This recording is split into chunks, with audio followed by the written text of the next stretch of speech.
Elements. 19वीं सदी के आखिर तक 63 एलिमेंट्स डिस्कवर हो चुके थे, लेकिन अब 118 एलिमेंट्स डिस्कवर हो चुके हैं, जिनमें से 92 एलिमेंट्स ऐसे हैं जो नेचुरली अकरिंग हैं, यानी कुदरती तौर पर पाए जाते हैं। बाकी एलिमेंट्स जो हैं वो रेडियो एक्टिविटी से बने हैं। मॉडर्न डेफिनेशन एलिमेंट की देखते हैं। It is a substance made up of same type of atoms. एक एलिमेंट एक ही तरह के एटम से मिलकर बनता है जिनका एटॉमिक नंबर भी सेम होता है and can not be decompose into simpler substances by ordinary chemical means. और उसे मज़ीद सादा अज्जा में तोड़ा भी नहीं जा सकता, डिवाइड भी नहीं किया जा सकता। It means that each element is made up of unique type of atoms that have very specific properties. इसका मतलब ये हुआ कि एक एलिमेंट जो है एक ही तरह के ख़ास एटम से मिलकर बना है जिनकी मखसूस खसूसियात होती हैं। Element occur in nature in free और कम्बाइंड फॉर्म। एलिमेंट कुदरत के अंदर जो है फ्री स्टेट में भी हो सकता है, यानी आइसोलेटेड फॉर्म में भी हो सकता है, दूसरों से रिएक्ट किए बगैर रह सकता है, या फिर कंबाइंड फॉर्म में होता है, दूसरों से केमिकल रिएक्शन के ज़रिए जो है कंबाइंड फॉर्म में इकट्ठा भी रह सकता है। Natural occurrences by weight percentage of some major elements. Earth crust. Earth crust ज़मीन की सबसे बलाई तह है, उसको अर्थ क्रस्ट कहते हैं। अर्थ क्रस्ट में ऑक्सीजन सबसे ज़्यादा है, 47% है, सिलिकॉन दूसरे नंबर पे है 28% और एल्युमिनियम 7.8% है। ओशंस में ऑक्सीजन 86% है, हाइड्रोजन 11%, क्लोरीन 1.8%।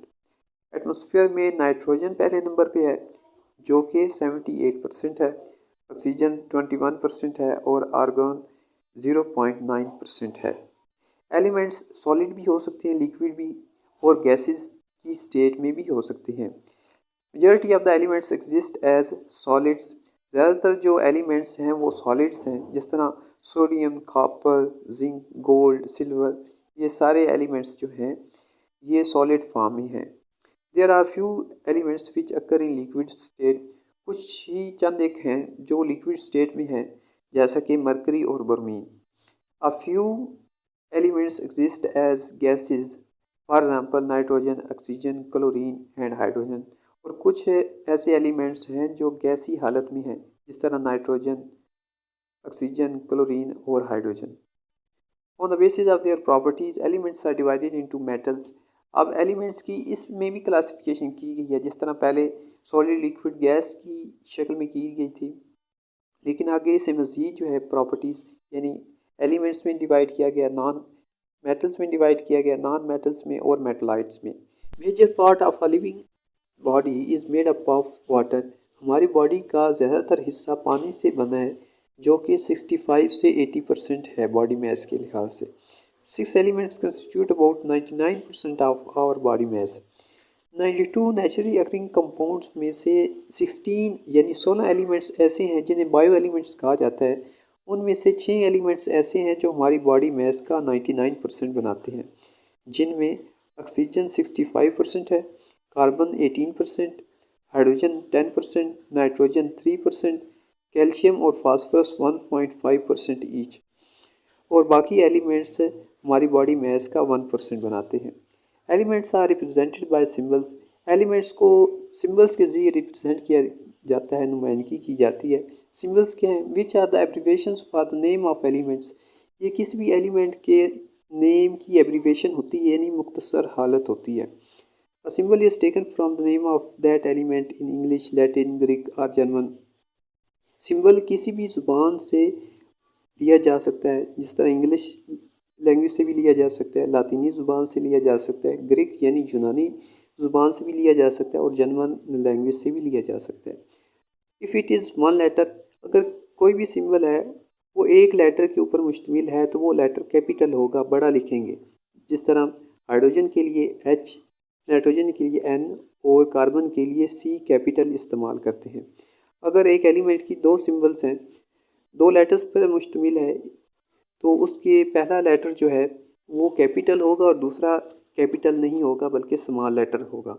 जिस तरह कैल्शियम के लिए सी ए, सोडियम के लिए एन ए और क्लोरीन के लिए सी एल इस्तेमाल करते हैं। The unique property of an element is called valency. Valency किसी भी एलिमेंट की खास प्रॉपर्टी होती है। इसकी डेफिनेशन देखते हैं। It is combining capacity of an element with other elements. ये किसी भी एलिमेंट की दूसरे एलिमेंट से कंबाइन करने की सलाहियत होती है कि एक एलिमेंट के एटम कितने एलिमेंट से कंबाइन कर सकते हैं। It depends upon the number of electrons in the outermost shell. Valency किसी भी एलिमेंट के एटम के आउटर मोस्ट इलेक्ट्रॉन के अंदर कितने इलेक्ट्रॉन्स है उसके ऊपर डिपेंड कर रही होती है। In simple covalent compounds, valency is the number of hydrogen atoms which combine with one atom of that element। तो covalent compound जिनमें शेयरिंग ऑफ इलेक्ट्रॉन्स हो रही होती है, अगर उनमें देखा जाए तो एक एलिमेंट का जो एक एटम है वो कितने हाइड्रोजन एटम से कंबाइन कर सकता है वो देखा जाता है। जिस तरह क्लोरीन एक हाइड्रोजन एटम से कंबाइन कर रहा है तो इसकी वैलेंसी 1 हुई। ऑक्सीजन 2 हाइड्रोजन एटम से कंबाइन कर सकता है इसलिए इसकी वैलेंसी 2 हुई। नाइट्रोजन 3 हाइड्रोजन एटम से कंबाइन कर सकता है इसलिए इसकी वैलेंसी 3 हुई। और कार्बन 4 हाइड्रोजन एटम से कंबाइन कर सकते हैं इसलिए इसकी वैलेंसी जो है 4 हुई। इन सिंपल आयनिक कंपाउंड्स की बात करें जिनमें कंप्लीट ट्रांसफ़र ऑफ इलेक्ट्रॉन्स होता है, एक एलिमेंट कम्प्लीटली इलेक्ट्रॉन को ट्रांसफ़र कर देता है और दूसरा एक्सेप्ट कर लेता है। जितना वो एक्सेप्ट करेगा यूनिट करेगा तो उतनी ही उसकी वैलेंसी भी होगी।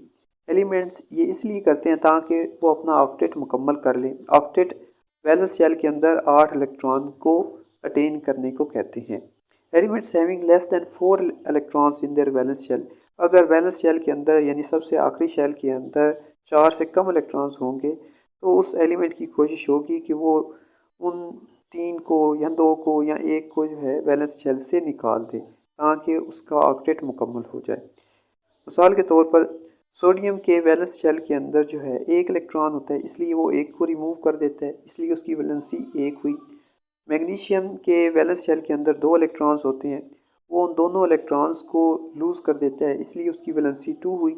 और एल्यूमिनियम के वैलेंस शेल के अंदर 3 इलेक्ट्रॉन्स होते हैं इसलिए वो तीनों के तीनों को रिमूव कर सकता है इसलिए उसकी वैलेंसी 3 हुई। जबकि एलिमेंट्स हैविंग 5 और more than 5 electrons in their valence shell, अगर एक एलिमेंट है उसके वैलेंस शेल के अंदर 5 या 5 से ज़्यादा इलेक्ट्रॉन्स हैं तो वो कोशिश करेगा कि कुछ एलिमेंट से इलेक्ट्रॉन्स वसूल किए जाएं, एक्सेप्ट करके वो अपना ऑक्टेट मुकम्मल कर ले। मिसाल के तौर पर सोडियम के वैलेंस शेल के अंदर 5 इलेक्ट्रॉन्स होते हैं, नाइट्रोजन के वैलेंस शेल के अंदर 5 इलेक्ट्रॉन्स होते हैं तो वो अपने 3 इलेक्ट्रॉन किसी से वसूल करेगा, एक्सेप्ट करेगा और इसलिए उसकी वैलेंसी 3 हुई। ऑक्सीजन के वैलेंस शेल के अंदर 6 इलेक्ट्रॉन्स होते हैं इसलिए वो दूसरे किसी भी एलिमेंट से 2 इलेक्ट्रॉन्स एक्सेप्ट करेगा इसलिए उसकी वैलेंसी 2 हुई। और क्लोरीन के वैलेंस शेल के अंदर 7 इलेक्ट्रॉन्स होते हैं और वो किसी भी एलिमेंट से 1 इलेक्ट्रॉन वसूल करेगा और उसकी वैलेंसी इसलिए 1 हुई। A radical is a group of atoms that have some charge। Radical atoms का एक ग्रुप है जिसके ऊपर कोई भी चार्ज हो। Some elements show more than one valency।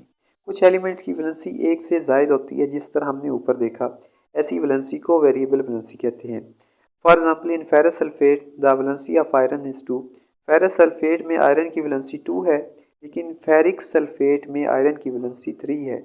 Generally the Latin और Greek name for the element ferrum is modified to end in ous for lower valency. अगर आखिर के ऊपर OUS आए तो उसकी वैलेंसी कम होगी, अगर आखिर के ऊपर IC आए तो उसकी वैलेंसी ज़्यादा होगी। जिस तरह फेरस के आखिर के ऊपर जो है OUS है इसलिए इसकी वैलेंसी 2 है और फेरिक के आखिर के ऊपर अगर देखें तो IC है तो इसकी वैलेंसी ज़्यादा है यानी 3 है।